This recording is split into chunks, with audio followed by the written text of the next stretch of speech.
Hi, this is Cherry at San Diego Comic-Con 2023, and I'm talking with the creative team behind Justice League Warlord, was coming out later on this July 25th or 29th, I believe.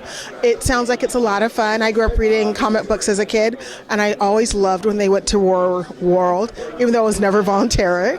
But we're going to be chatting about the characters, the voice actors, the story, and how they work together while we're still doing a lot of social distancing.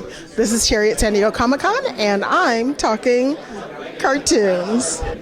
So what was it like figuring out how you all wanted the Warworlds to be like? This is a little bit different than previous Warner Brother home animated movies I've seen placed in the Warworld world. I think it has to do with how it's going into the chronology and the storyline that we have going through the Tomorrowverse was a consideration of how to do it, but we also had a stylistic way that we want to do this, which is kind of like a Twilight Zone episode that you find out all of those episodes come together. So the way we were approaching it was we didn't want it to be straight up like Warworld and just gladiators hitting everywhere. We've seen all of that. We want to do something a little different. So that was our approach. And what was your favorite character that is being that is in this film that a lot of people who may not have the comic book love may not have ever seen them, and that you guys got to introduce? Yeah, I think I'm a huge fan of Sergio Leone and all those old, like Good and Bad and the Ugly, Fistful of Dollars. I love those movies. So to put Wonder Woman in that situation, see how she reacts to it, that was the most exciting, and I don't think we get to see that kind of stuff often enough. So it was a lot of fun.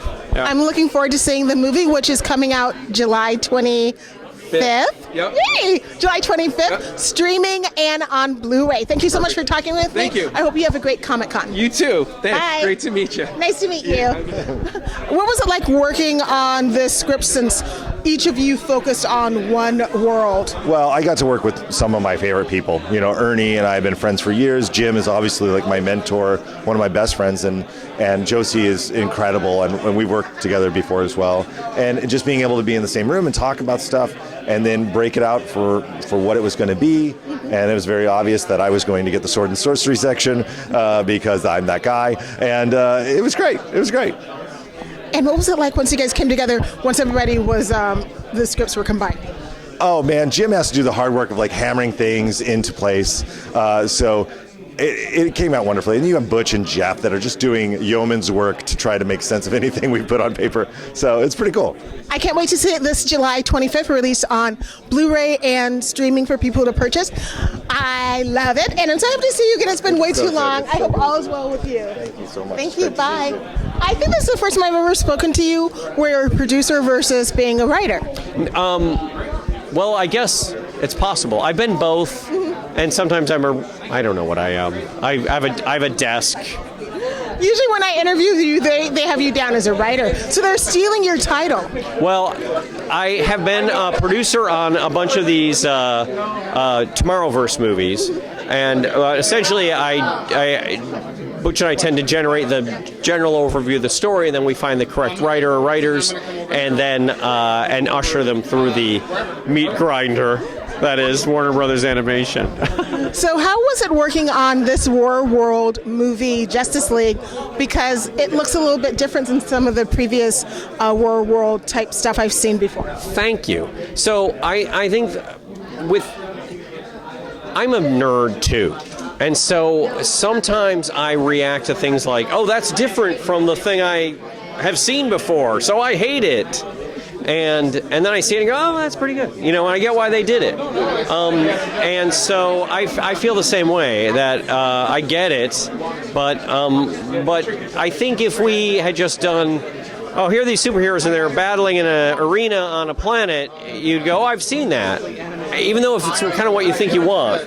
So we try to do a spin on it where Warworld now, it's not the Colosseum, it's the planet from Shore Leave on Star Trek, where we're building worlds and characters, and it's not for your amusement in this point, it's to torture you slowly and drain your hatred and fear and pain out of you. Now, it sounds a little bit different than previous ones, because normally it sounds like the writers work more together, but I was talking to one of the other writers, and they were divided up by what character. Yeah. So how did you guys sort of decide how you were going to mesh them together and what order everything was going to be in? It went really seamlessly. It was during COVID, but not everybody came over to my house, but we were all outside in the backyard and sitting 6 feet away from each other, and we knew what characters we wanted and we knew what worlds we wanted, and then it was just a matter of like figuring out who was going to go where, and everybody kind of they had dibs. It was like choosing teams on a softball game or something, but it went really. There was no fight. Everybody had, I'd like to do this. I'd like to do this. So and then even though they each physically wrote that section, we all sat around and talked about all the stories, and then they just became more detailed as each writer moved off with their own section. And when you guys were selecting some of the lesser-known villains and other characters, how did you sort of decide to research and which ones were selected? Well, for each world, I think that there was an obvious way to go. So in the West world, there you wanted to see Jonah Hex and Batlash, and so they felt very natural. And the same with Warlord is our big barbarian. Even he's not a barbarian, but he lives in that sword and sandal world. So he seemed like a natural. And then Josie actually recommended Faraday for the spy stuff, and so it all felt very natural. Well, I'm looking forward to seeing it when it's ready to come home on July 25th. Thank you so much for talking with me. I hope you have a great con, and I hope all goes well. Thank you. You too. Thank you. It's good to see you again. Bye-bye. Bye. I'm talking to Ernie here at San Diego Comic-Con about the upcoming Justice League Warlord coming out at the end of July. How are you doing? I'm doing pretty well. I can't believe that the day is finally here. I know. I'm so happy. And the movie looks a lot of fun. Now, what was it like working on this Warlord movie? What did you all sort of decide what comic book to take from it, and how you change the characters because they're in different worlds? Well, okay, in this case, the Warlord Batman section was done by Jeremy Adams. So I did the Wonder Woman section, which is in the Old West, and Josie Campbell did the section, which is Superman is in the 1950s film noir type thing. That's really cool. But so I really love doing. It's a little close. You love Wonder Woman beyond. I said I love Wonder Woman as doing her this way as an Old West, as Clint Eastwood, basically, the woman with no name, right? And so I just thought I haven't seen her this way before, and it's pretty cool. It is really cool. Now, what was the biggest challenge you had with taking Wonder Woman, who I don't think I've ever really seen her in a Western type genre, and then sort of making it appealing to the core of Wonder Woman, but still making it a Western, but not making her a man? Because normally when people think of Westerns, they think of it as being male-dominated and females being safe. That is true, and so I wanted to do the exact opposite of that. And I don't know, I've always felt like a kinship when I wrote Wonder Woman, and she appeared in some of the other things that I've written, and so I've whatever it is, I haven't gotten any complaints, even though I've changed her a little bit from project to project. But in this one, I was just like, oh, she's Clint Eastwood. This could be so cool, because she's kind of like a takes no crap character anyway. She's a warrior princess. If you face her on the battlefield, maybe she'll show mercy because she's so much more powerful than you, but certainly she's not going to let you win or anything. So I just thought, oh my God, this is such a cool thing. It should be its own show. It should be its own 10-episode show. I thought that Butch and Jeff really realized it so fully. And when you were sort of visualizing your section of the movie, was there something that you thought this isn't going to translate the way I think it is in my imagination? Or were you able to communicate with the directors and producers to make sure they sort of understood what you were writing and the vision that you had as a writer?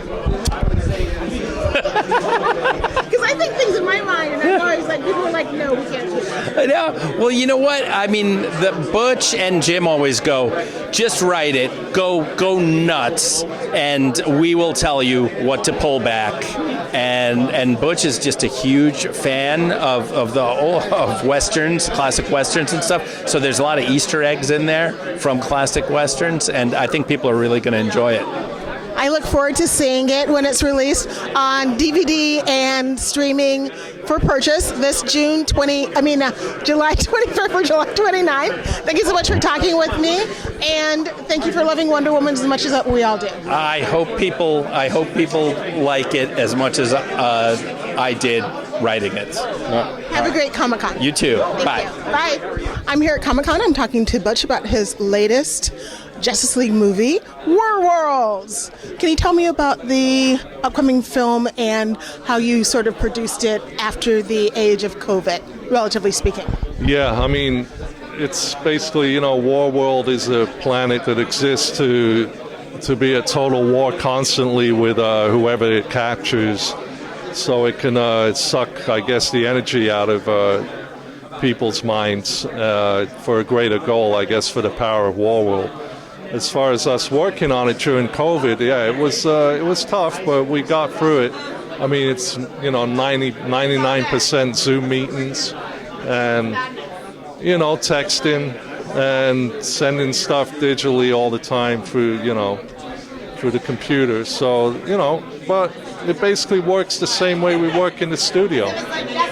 So as you were deciding on Justice League Warworld, how did you decide to focus on Wonder Woman, Batman, and Superman, and the villains that you guys chose for it? Because I love the comics. When I was a kid, I used to read the Warworld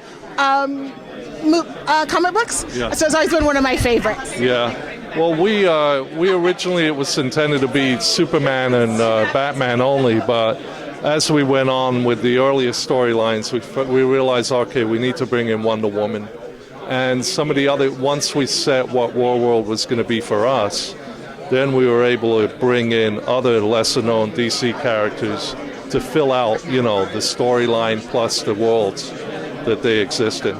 As you worked with the writers, did you all input which type of world everybody was going to be in? Because they're all in a little bit different. No, me and Jim already set that down before we got to the writers. So I definitely wanted the West world, then Barbarian world, and then a 50s, black and white sci-fi. So then we talked with the writers about where we're going with this and what each character has to basically be in that world and what they're doing. So, and then they approached it from there.